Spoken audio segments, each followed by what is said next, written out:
like all good scams, it looks legitimate, fleecing thousands of dollars from drivers with toll road accounts. Too many people have been stung, so here's how you can protect yourself. It's the beep most motorists cop every day.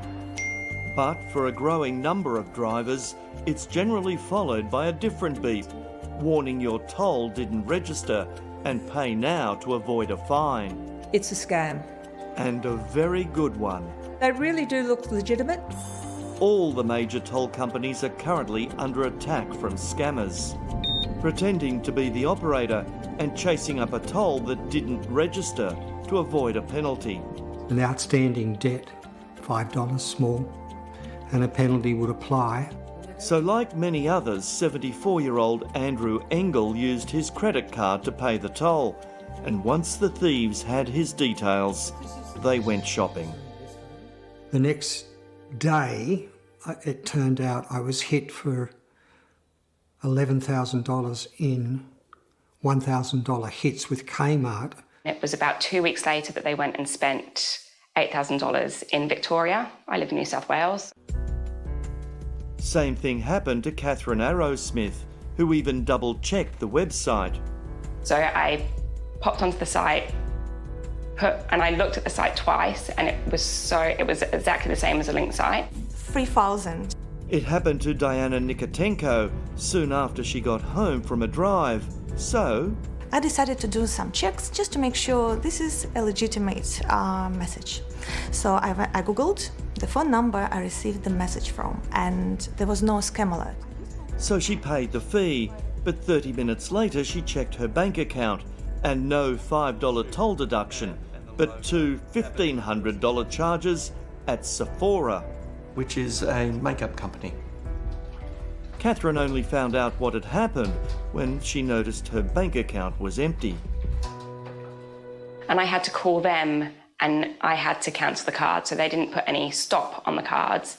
And all the transactions were $2,500, $900 at Coles, another $900 at Woolies. I don't think I've ever spent $900 at Coles. Diana, when it comes to scams, do you consider yourself savvy and alert? I'm dealing with numbers all my life.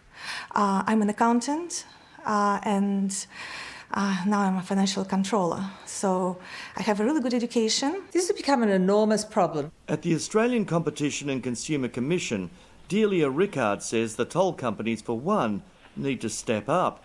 Look, I think all road toll operators should be getting messages to their customers telling them this is happening. But slow-moving banks must also be on top of mammoth strange charges on people's credit cards. Some banks are getting better at doing this and others are not. And it is something that, if we're ever going to solve the scam problem, then the whole of society needs to take responsibility, which means everyone lifting their games, including the banks. We're, a young family. I work in retail, my husband's in construction, and we just bought our first home, so, money's tight. Catherine Arrowsmith is still $2,000 out of pocket after... They offered to pay 75%. But the CBA, she said, told her if she complained to regulators and lost, she would be up for the entire $8,000.